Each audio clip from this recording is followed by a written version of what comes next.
Hello नमस्कार, स्वागत आहे तुमचं आजच्या एका नवीन व्हिडिओमध्ये. आणि आज हा जो व्हिडिओ आहे तो कालचा आहे, म्हणजे 23 ऑगस्ट आहे. तर 23 ऑगस्टला होता आहोंचा बड्डे, म्हणून आम्ही गेलो होतो विठ्ठल रुक्माईच्या दर्शनासाठी. तर दर्शन वगैरे घेऊन इथे बाहेर आलेलो आहे आणि दोन्ही ठिकाणी विठ्ठल आणि रुक्माई दोन्हीचे हार तिथले पुजारी जे असतात त्यांनी परीला हार घातलेले होते. तेच हार घालून ती ना असे नाटकं करत होते, तिचे फोटो बिटो काढत होती, असं करून तसं करून वगैरे. तर ते झालं. त्याच्यानंतर ना थोडेसे पेरू घेतले इथे खायला. आणि हा आहे आजचा दिवस, म्हणजे 24 ऑगस्टचा दिवस. तर आज सकाळी इथे नाश्त्याची तयारी चालू आहे. तर ना कधी कधी ना असं चटपटीत काहीतरी खायचं असलं की मग असे मदतीला येतात किचनमध्ये. तर त्यामुळे आपण पण ना कधी कधी असं त्यांच्या मनासारखे नाश्ता करायचा, म्हणजे लहान मुलं आणि घरातले मोठे पण खुश होतात आणि अशा पद्धतीने ते मदतीला पण येतात. आणि नाश्ता पण छान आहे, हेल्दी प्रकार आहे, जास्त काही म्हणजे अनहेल्दीमध्ये मोडणार नाही हा.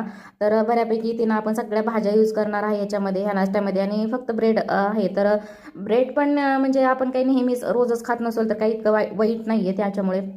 तर मग इथे ना आज ब्रेड सँडविच बनवायची तयारी चालू आहे.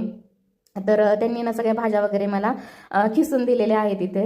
आणि ते जे नॅपकिन वगैरे असं खांद्यावर टाकून वगैरे आले होते, तर म्हटलं हे काय आता अगदी म्हणजे प्युअर बावरचे वगैरे असल्यासारखं तुम्ही वागताय, म्हणून मी ते काढून घेतलं. आणि त्याच्यानंतर मग इथे बघा त्यांनी एकदम सगळ्या अशा भाज्या खिसलेल्या त्या मस्त. फक्त मी त्याच्यामध्ये कांदा टोमॅटो बारीक कापून टाकलेला आहे, कारण ते काय व्यवस्थित खिसता येत नाही. त्याच्यामध्ये आपल्याला अगदी सिंपल अशी रेसिपी आहे.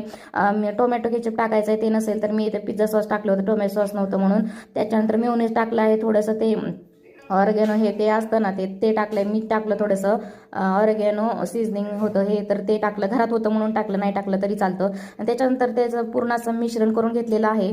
ते असं हाताने सगळं व्यवस्थित मिक्स करून घेतलं, म्हणजे सगळे सॉसेस वगैरे व्यवस्थित भाज्यांना लागतात आणि टेस्ट छान यायला मदत होते. त्याच्यानंतर मग ना ते सगळं मिश्रण आपल्या ब्रेडला लावून घ्यायचं आहे. एका ब्रेडला लावायचं, त्याच्यावरतून दुसरा ब्रेड ठेवायचा आणि ते आपण साधं सिंपल तव्यावरती तूप टाकून किंवा बटर टाकून वगैरे भाजायचं आहे दोन्ही साईडने व्यवस्थित. आणि आपलं सँडविच आहे ते तयार.